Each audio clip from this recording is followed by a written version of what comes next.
Hello, hello, hello, everyone, and welcome back to Sipping Wealth Live. Hello. I am so happy to be back with you all. Today, we're going to be talking about gig and economy workers, just giving you all some tips on what to keep in mind and some tax planning for this year. So, for those of you that are tuned in with me, go ahead and make sure that you drop a comment in the comment section. Hey, what's up? Let me know where you're tuning in from. Let me know what time it is that you're tuned in if you're watching, if you're doing the rewatch. Um, but I'm going to go ahead and jump into this topic. Also, make sure that you are subscribed to the YouTube channel that is Sipping Wealth YouTube channel. Make sure that you're subscribed and the notification bell is on. Again, drop a comment in the comment section. Let me know if y'all have questions as I'm going through the information. And I want to make this as concise as possible so that those that are rewatching, or if you want to check this out afterwards, you'll be able to get all the information that you need. All right, y'all, let's go ahead and get started. So, for tip number one, I really want to make sure that as far as when we're thinking about, hey, I am 1099, I'm a contractor, or maybe I do Uber, or maybe I do DoorDash, whatever the case may be, or maybe I do some work on the side on Upwork or whatever other platform like that. You want to make sure that you are separating. We're going to start from the nitty gritty, that you are separating your business and your personal transactions. You need a separate account. You need to make sure that you're able to identify the money that's coming in for that work, the expenses that's going out for that work, and then your personal stuff. You can't have them commingling, because if that happens, then in case of an audit, what ends up happening, it's hard for you to determine or to even justify that this was for business or for that gig or freelance work versus your personal life or your personal expenses. So make sure that you're opening up a separate account. Also, as I'm speaking, if y'all do have questions, make sure that you drop it in the comment section. I do this live for a reason. So, hey, drop the questions in. Let me know. Let me know. All right. So also making sure that you are keeping meticulous records, y'all. It is so crucial that you have detailed records of all your income and expenses, your receipts, those invoices. Good record keeping not only makes tax filing a lot less stressful and easier, but it also makes it make you able to identify, okay, how much is this side hustle actually making me? Is it beneficial? Am I pouring way too much money into getting it started than it's actually worth? Things like that. You're able to identify different things so that you're able to make the right decisions moving forward. So make sure, and of course, during tax time, it makes it a lot easier, because when you come and you tap in and you're like, hey, strategic tax accountants, I'm ready to do my taxes. It makes it easy to be like, hey, all my stuff and things, I have it neatly in a folder, or I have it on a drive, or I have it in a software. Here you go. Let's get these taxes done. All right. Also, when it comes to sales tax, a lot of different things that you're doing. Some of the times you are being charged or needing to file your sales tax. So making sure that you have adequate records of that income that you're receiving, so you're paying the right amount to the Department of Revenue, is crucial, y'all. Okay. Next, all right. Making sure that you're actually taking advantage of these business deductions. So, because a lot of the times, like the freelance work and the gig economy work, these small, money that maybe even hobbies that you're doing on the side, you may do them and you're thinking, oh, I'm just doing them on the side. It's okay. I'm gonna go ahead and file my taxes with them. But you're also leaving a lot of expenses that can help bring your taxable income down, that you can bring up to the table, like home office deduction, supplies that you may be ordering off of Amazon, or different equipment. Maybe you had to go to Walmart or order off of Walmart.com, whatever the case may be. Softwares, business travel expense. I'm going to do a separate live on business travel that is gonna it's gonna be great. But anywho, but making sure that you're actually taking advantage of these deductions with your freelance and gig economy work. All right, so the next thing is making sure that you're actually sending in your quarterly estimated tax payments. This is a very easy way to get hit with a tax penalty, okay, for not doing those estimated tax payments. So these quarterly estimated tax payments are based on the net profit of the business, and then you're sending off what you would owe in taxes for that quarter to the IRS.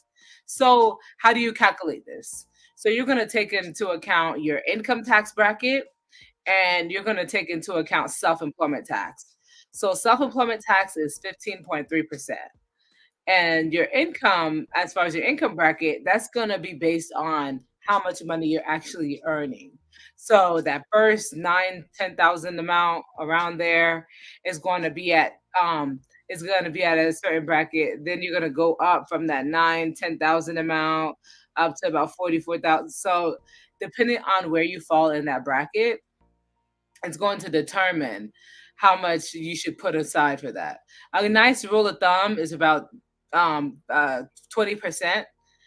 Just going ahead and put it to the side. But if you want a more accurate number, you really want to. There are calculators online too. You could Google, pop, pop, pop. Hey, what is my quarterly estimated tax payment if I made this amount of money net for that quarter? It's not going to take into account if you have W-2 income and combined with that gig work, but it'll give you kind of a nice estimate as far as how much you should send for that particular quarter. But make sure that you're actually sending it, because that's a tax penalty that you can avoid. Um, and the next is health insurance deduction. So I gotta say this. I gotta slow down when I say this. Self-employed, um, for my health insurance deductions. My self-employed individuals, they can deduct 100% of your health insurance premiums. And that's for themselves, their spouse, like these are my self-employed individuals. So you can actually take advantage of this health insurance deduction, as a self-employed individual. Making sure that this is easy deduction to go ahead and take advantage of. And that's not even tapping into the HSA account, FASA account, things like that. And the next I want to cover is your retirement savings. I'm pretty sure I brought this up in just about every live for the last few weeks, because retirement savings is huge, especially in this day and age. A lot of millennials are looking to retire sooner, and of course, our parents are nearing that retirement age, or if not already in that retirement age. So we're looking at retirement a whole lot sooner, and we're also looking at, okay, our parents are retiring, and we're starting to see, okay, maybe they don't have enough money for retirement. Hey, or maybe you're seeing, hey, I want to be able to retire sooner. I don't want to have to work until I'm 65, 70 years old. So making sure that we are contributing, we are taking advantage of our SEP IRA accounts, solo 401k, simple IRA accounts. If you need assistance with like retirement structure, setting that thing up, I'm setting the it up. I do have a great contact that I can send you over to, that could help give you more insight and information on that. My next is understanding the 1099 NEC form. So that's the 1099 NEC. So this form is for my non-employee employee compensation, and 1099 NEC. Okay, non-employee compensation. All right. So this is for my 1099 contractors. Maybe you're doing like I said, freelance work, gig work, things like that, and you receive this 1099, and you're like, oh, I only did $800 worth of, work with this person? Why are they giving me a 1099? Well, that threshold is $600. So if you earned more than $600 with that particular person, agency, whatever the case may be, they should be giving you a 1099 NEC so that you can file on your taxes. But also, even if you do not receive that 1099, you are still responsible for making sure that you're reporting that income on your tax return. I'm going to repeat that again. All right. Even if, I should say, even if you do not receive that 1099 NEC form, and that's if you made more than $600 from that person. Maybe they send you a form. Maybe you made $1,000. Maybe you made whatever the case may be. If they don't give you that form, you are still responsible for reporting that income on your tax return. So let's make sure that all that's recorded. My next is, let me make sure I ain't got no questions. Let me know if I have questions, y'all. Don't be shy. Say hey. All right.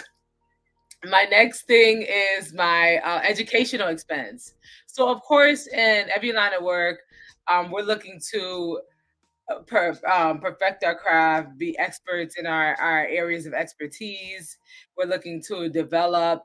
We're looking to educate ourselves. We're maybe attending different summits and and workshops and conferences, things like that. Purchasing books, all that. So these are educational expense that's going to help you improve your skills and your particular line of work or your business. And these are deductible. So don't negate writing off that book or going over to that conference and using that as a write off, things like that. Because that can help overall lower your tax liability. My next thing is my vehicle expense. So for my vehicle expense and for my vehicles that weigh um, for my 179 deductions, it is 80%. Excuse me. It is 80% for last year. It will be 60%. And then it's going to go down to 40% and then to zero. This new bill that they're looking to pass is looking to extend the 100% out. But right now we're looking at 80%.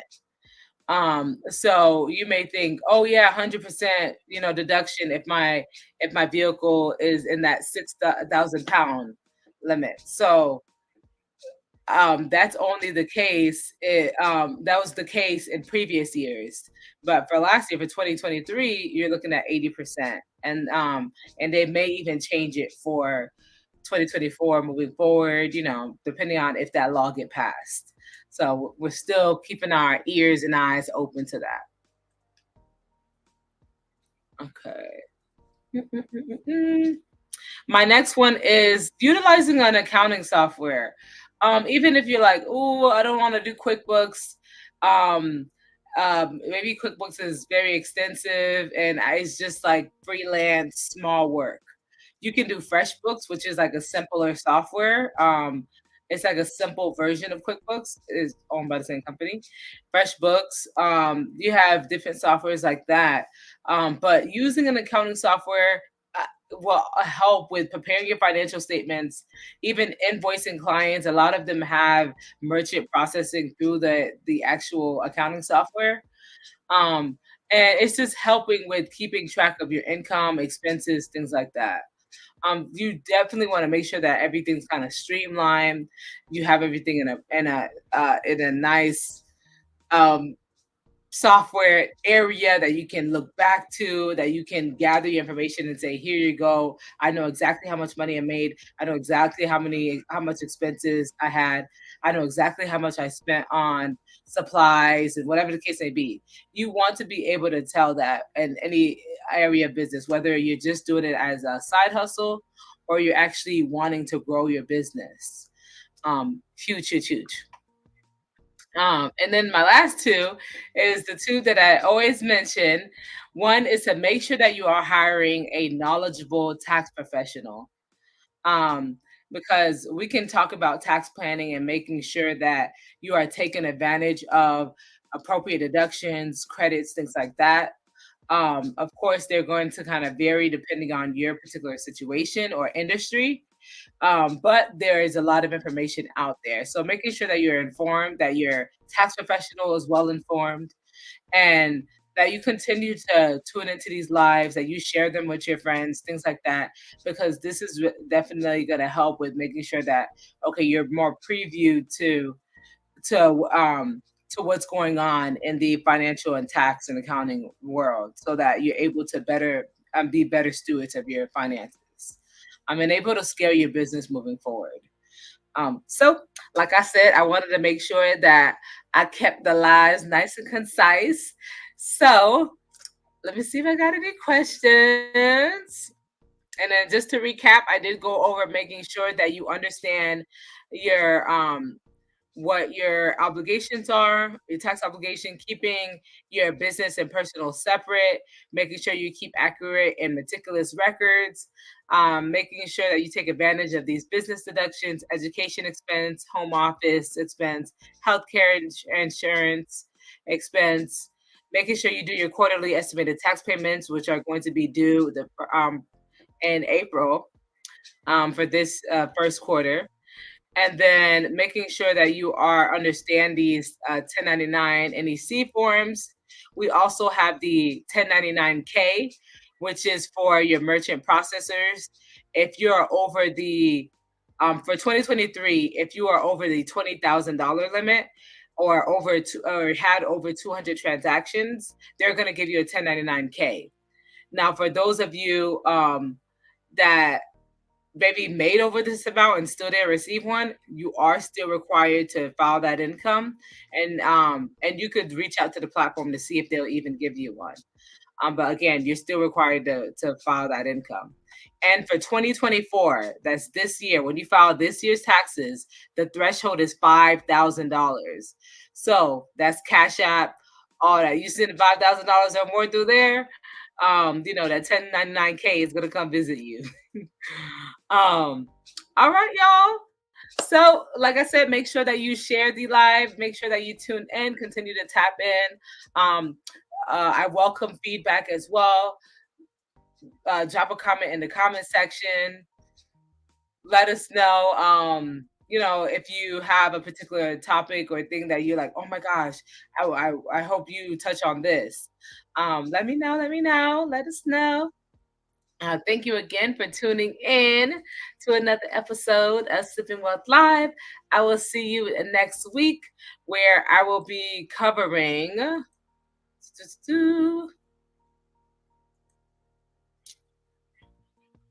Okay. Um, we're going to be talking about life changes next week, the impact of life changes. All right. So I'll see y'all next week at 6 o'clock for another episode of Sipping Wealth Live. Have a great evening, y'all.